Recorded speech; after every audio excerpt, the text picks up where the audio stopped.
اور جو بائے والے ہیں وہ بائے والے کیسے برے ہیں؟ جس کے نام اعمال ہے بائیں ہاتھ میں آیا، کیونکہ اپنے منمانی زندگی گزار دیا دنیا میں، ان لوگوں نے سرکشی کی، پیغمبر کو جھٹلایا، ان لوگوں نے پیغمبر کو جادوگر کہا، ساحر کہا، یہ کتابوں کو جھوٹا کہا، اپنا منمانی زندگی گزار دیا، اپنا باپ داداؤں کو طور طریقہ کو سوچ لیا۔ ان لوگوں کو اگر عقل نہ ہوگا، کوئی ایسا مورتیوں کو پوجتے ہیں اور چند دن اس کو پوجتے ہیں، لے جا کے پھینک دیتے ہیں۔ کیا اللہ پھینکنے کے لائق ہے؟ کیا اللہ چند دن عبادت کے لائق ہے؟ وہ ہمیشہ رہنے والا اللہ ہے، سب پہلا بھی وہی ہے جس نے ہم کو پیدا کیا اور ہم کو مار دے گا، اس کے بعد میں بھی وہی ہے جو ہم کو دوبارہ زندہ کر دے گا۔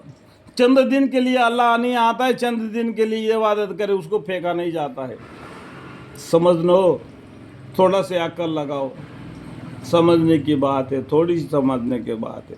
جو بائیں والے ہیں وہ بائیں والے کیسے برے ہیں؟ وہ لوگ آگ میں ہوں گے، آگ میں ہوں گے، جہنم کی آگ میں ہوں گے، اور کھولتے ہوئے پانی میں اور سایہ دھواں کے سائے میں، یعنی کھولتے ہوئے پانی کے اندر گرم پانی میں ڈبکیاں مارتے ہوں گے، اور سایہ دھوئے میں، یعنی ایک آگ لگاتا ہے نا، آگ تو ہوتی ہے لیکن اس کے اوپر جو آگ کے اوپر جو شعلہ نکل جاتا ہے نا، اس میں بھی گرمی ہو جاتا ہے، اور وہ شعلے کے اوپر میں جو کالا سا دھواں ہوتا ہے نا، اس میں بھی گرمی ہوتا ہے۔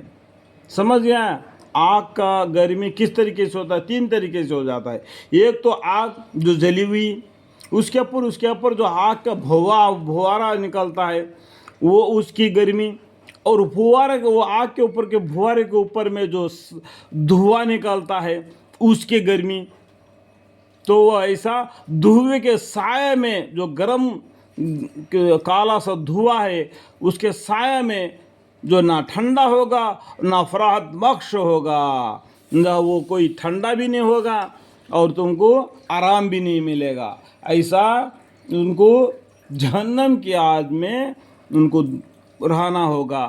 جو بائیں والے ہیں وہ لوگ اس کے قبل یعنی دنیا میں بڑی خوشیاں میں رہتے تھے، دنیا میں منمانی زندگی گزارتے تھے، لیکن مسلمان لوگ جو دین اسلام کو قبول کر لیا، انہوں نے یہ دعا مانگتے تھے، ہمارے پیغمبر صلی اللہ علیہ وسلم ہم کو سکھا گئے تھے، ربنا آتنا فی الدنیا حسنۃ وفی الآخرۃ حسنۃ وقنا عذاب النار۔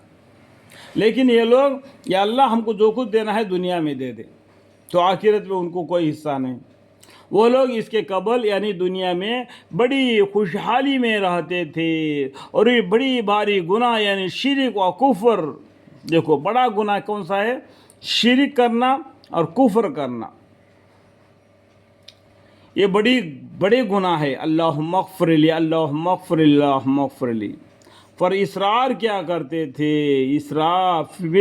اصرار کیا کرتے تھے، اور یوں کہا کرتے تھے کہ جب ہم مر گئے اور مٹی اور ہڈیاں ہو کر رہ گئے تو کیا اس کے بعد ہم کو دوبارہ زندہ کیے جائیں گے؟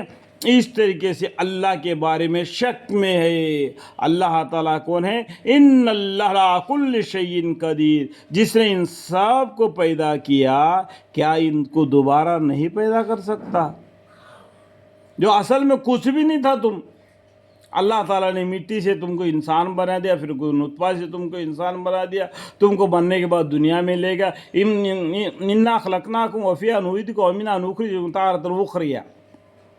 اتنا بڑا اللہ تم کو دوبارہ پیدا نہیں کرے گا؟